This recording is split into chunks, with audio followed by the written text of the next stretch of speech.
ঝড় বৃষ্টি যেতে না যেতেই মাছ ধরার ধুম পড়ে গেল। আর ধরবো নাই বা কেন, বাসার সামনে যদি এভাবে মাছ লাফায় তাহলে যে কেউ লাফিয়ে ধরবে। তো হ্যালো এভরিওয়ান, আসসালামু আলাইকুম। আমি ইশরাত শরীফ মন নিয়ে চলে এসেছি একটা রেমাল দুর্গস্থগ্রত ভিডিও নিয়ে। মানে হচ্ছে আমাদের বাসার সামনে এবং আমাদের বাসার চারপাশে একদম জলাবদ্ধতা। আর এই যে ভিডিওটা দেখতে পাচ্ছেন, এটা হচ্ছে রেমাল শুরু হওয়ার আগে মুহূর্তে। মানে তখন হালকা বাতাস এবং ঝিরিঝিরি বৃষ্টি হচ্ছিল, তাতেই অলরেডি মাঠে পানি উঠে গেছে। আর এটা হচ্ছে রেমালে আঘাত হানার পরের দিনের অবস্থা। মানে জোয়ারের পানি প্লাস বৃষ্টির পানি দুটোই মিলে পটুয়াখালী শহরের ভিতরে এরকমের একটা তোলপাড় সৃষ্টি করে দিয়েছে। মানে প্রচুর পরিমাণে বৃষ্টি আর জলাবদ্ধতার কারণে বাসার গ্যারেজ পর্যন্ত একদম পানি উঠে গেছে। এরকমের যদি আর একদিন চলতো তাহলে হয়তো বা বাসার ভিতরেই পানিতে একদম ভরে যেত। তো যাই হোক, আমাদের শহরে বসে তো আমাদের এই অবস্থা। আল্লাহই জানে যেসব মানুষেরা নদীর পাড়ে এবং গ্রাম অঞ্চলে বসবাস করছে তাদের কি অবস্থা। যাই হোক, এই সব কিছু তো চলতেই থাকবে। এটা মানুষের জীবনের একটা অংশ।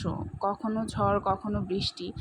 আবার আল্লাহও আমাদেরকে এমনভাবে সৃষ্টি করেছেন যে তিনিও কোনোভাবে আমাদেরকে সন্তুষ্ট করতে পারেন না।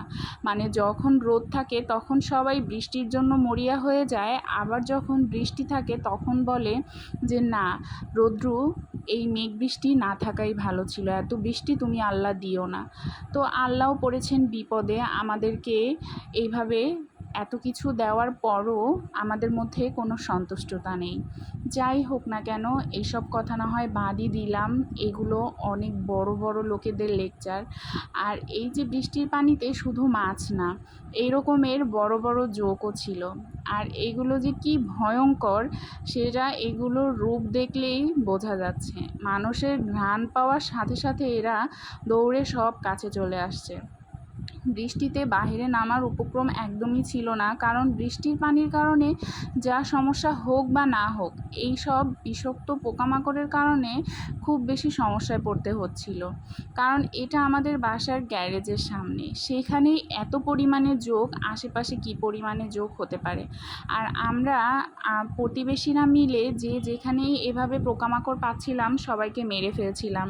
কারণ এগুলো বাসায় ছোট বাচ্চারা যদি না বুঝে ধরে ফেলে বা তাদেরকে যদি কোনো ক্ষতি করে, তাহলে সেটা আমাদের জন্য খুবই দুঃখজনক একটা বিষয় হয়ে দাঁড়াবে এই দুর্যোগের মুহূর্তে। তো আমরা সবাই মিলেই পরিকল্পনা করলাম যে যেখানে এরকমের ছোট যোগ বা বড় যোগ যাই হোক না কেন দেখবে, বা সাপ বিচ্ছু, এগুলো সব কিছু মেরে ফেলবে। আর ওদেরও বা বেচারার কাজ কি, সারাক্ষণ তো বন জঙ্গলেই থাকতো, এখন বন জঙ্গলও পানিতে ভরে গিয়েছে, তাই মানুষের বাসায় এসে হামলা দিচ্ছে। আমরা এগুলো নিয়ে অনেক রকমের অনেক মজা করতেছিলাম। আর এখানে এই জোকটাকে মারার জন্য লবণ ছিটানো হয়েছে, একটু পরেই এটা লবণের ধাঁচে মরে যাবে অলরেডি। এমনিতেও আধা মরাই হয়ে আছে। আমরা তো ঝড় বৃষ্টি এভাবেই পার করছি।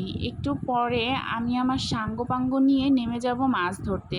বলেন তো, এভাবে কি মাছ না ধরে পারা যায়, যেহেতু বাসার সামনে মাছগুলো চোখের সামনে দৌড়োদৌড়ি করছে।